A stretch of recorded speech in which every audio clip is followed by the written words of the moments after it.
Hi students. So இப்போ நம்ம பார்க்கக்கூடியது வந்து செகண்ட் யூனிட்ல வரக்கூடிய ஒரு எக்ஸசைஸ் ப்ராப்ளம். So இதுவும் ஒரு இன்ட்ரஸ்டிங்கான ஒரு ப்ராப்ளம் அப்படினு சொல்லலாம். Exercise problem number 9 standard 11 physics, right?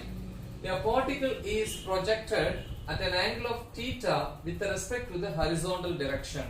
இல்லையா? So சொல்யூஷன்ல பாப்போம். இந்த டாபிக் ஏற்கனவே நம்ம பார்த்திருக்கோம். Angular projection 5 mark question detailed question அத பார்த்தாலே உங்களுக்கு புரிஞ்சிரும். இதுல இருக்கிற எல்லா விஷயங்களுமே சொல்லிருப்பேன். சரியா? சோ ரெண்டு ஆக்சிஸ் சூஸ் பண்ணிக்கிறேன். ஒரு ஆக்சிஸ் இது ஒரு ஆக்சிஸ். இது x இது y. இப்போ என்ன பண்றோம்? ஒரு பார்ட்டிகிளை வந்து ப்ரொஜெக்ட் பண்றோம் இல்லையா? த்ரோ பண்றீங்க at an angle of theta with respect to the horizontal direction. horizontal directionக்கு theta angle. அப்ப அந்த ஆப்ஜெக்ட் என்ன ஆகும்? இப்படி போயிட்டு திருப்பி இங்க வரும். இந்த இடத்துல வந்து ரீச் ஆகுது. சோ இதுதான் theta. இது பார்ட்டிகிளோட பாத். சரி. சோ மேல த்ரோ பண்ணும்போது நான் என்ன கொடுக்கிறேன்? இனிஷியல் வெலாசிட்டி கொடுக்கிறேன். ஓகேவா? என்ன கொடுக்கிறேன்? இனிஷியல் வெலாசிட்டி கொடுக்கிறேன். ஓகே.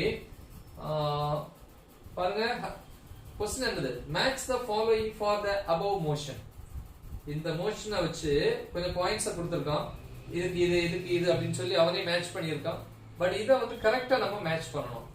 என்ன கொடுத்திருக்கான் பாருங்க. Vx என்ன? velocity along the x axis decreases and increases னு கொடுத்திருக்கான். Vy ங்கிறது velocity along the y axis. இங்க x axis, இங்க y axis. So that remains constant சொல்லியிருக்கான். Then acceleration மாறுதுன்னு சொல்லியிருக்கான். Position vector remains downward. சரி ஒவ்வொண்ணா பாப்போம். First Vx என்னது? velocity along the x axis. இதுல பாத்தீங்கன்னா கீழ இருந்து மேல போகுது. அப்ப வெர்டிகலா மேல போகுது. திருப்பி மேல இருந்து கீழ வருது. அப்ப இங்க இருந்து மேல போகும்போது Vy தான் குறையுது. ஸ்டார்டிங் நம்ம கொடுக்கும்போது என்ன ஆகும்? velocity அதிகமா இருக்கும். மேல போக மேக்ஸிமம் ஹைட்ட ரீச் பண்ற இந்த இடத்துல velocity இது ஹைட் தானே?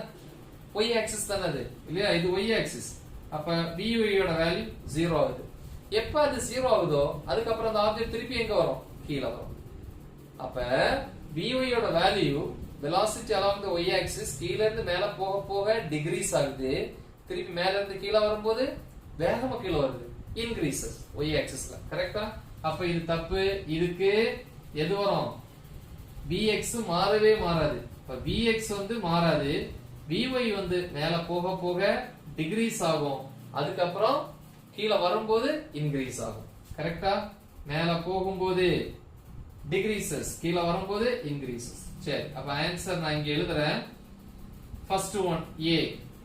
Vx velocity along the x axis entire motion, the throughout motion வந்து along the x axis there is no change in the velocity. படிச்சிருப்போம் அந்த क्वेश्चनல. அப்ப Vx வந்து மாறாது. remains constant. சரி, B. velocity along the y axis மேல போக குறைஞ்சிக்கிட்டே போகும். எப்ப 0 ரீச் பண்ணுதோ திருப்பி அங்க இருந்து கீழ வரும்போது திருப்பி velocity increase ஆகும். அப்ப Vy decreases first, திருப்பி அப்புறம் decreases and increases. சரி, C. acceleration நம்மளுடைய மூவ்மெண்ட் இப்படி கொடுக்கிறோம். அந்த acceleration due to gravity downward directionல இருக்கு. த்ரோ பண்றது மட்டும் தான் நம்ம வேலை. அதுக்கு அப்புறம் மோஷன் ஃபுல்லாவே யாரோட கண்ட்ரோல்ல இருக்கு? under the action of gravity. Okay, அப்ப அங்க acceleration A வந்து சேஞ்ச் ஆகாது. ஓகே, அப்ப acceleration A not G. அப்ப acceleration A எப்படி இருக்கும்? acceleration மாறுமா? மாறாது இல்லையா? acceleration எப்பவுமே எப்படி இருக்கும்? downward directionல தான் இருக்கும். ஏன்னா அதோட ஆக்ஷன் வந்து full and full கிராவிட்டியோட கண்ட்ரோல். அப்ப downward direction. so அப்ப remains downward. திருப்பி last one position vector that is denoted by letter R vector அப்படினு சொல்றோம். position vector. இப்போ இந்த பார்ட்டிகிள் இந்த இடத்துல ரீச் ஆகுது. அப்ப டைரக்ஷன் இப்படி. இந்த இடத்துல வருது இன்னொரு பொசிஷன், இங்க வருது இன்னொரு பொசிஷன். அப்ப அதோட பொசிஷன் என்ன ஆகுது? மாறிட்டே இருக்கு. so position vector varies. So இதான் ஆன்சர். இது ஏற்கனவே நம்ம அந்த டீடைல் क्वेश्चनலயே பார்த்துட்டோம். நல்லா தெளிவா ப்ரிப்பேர் பண்ணுங்க. உங்க ஃப்ரெண்ட்ஸ்க்கு இதை ஷேர் பண்ணுங்க. All the best. Thank you.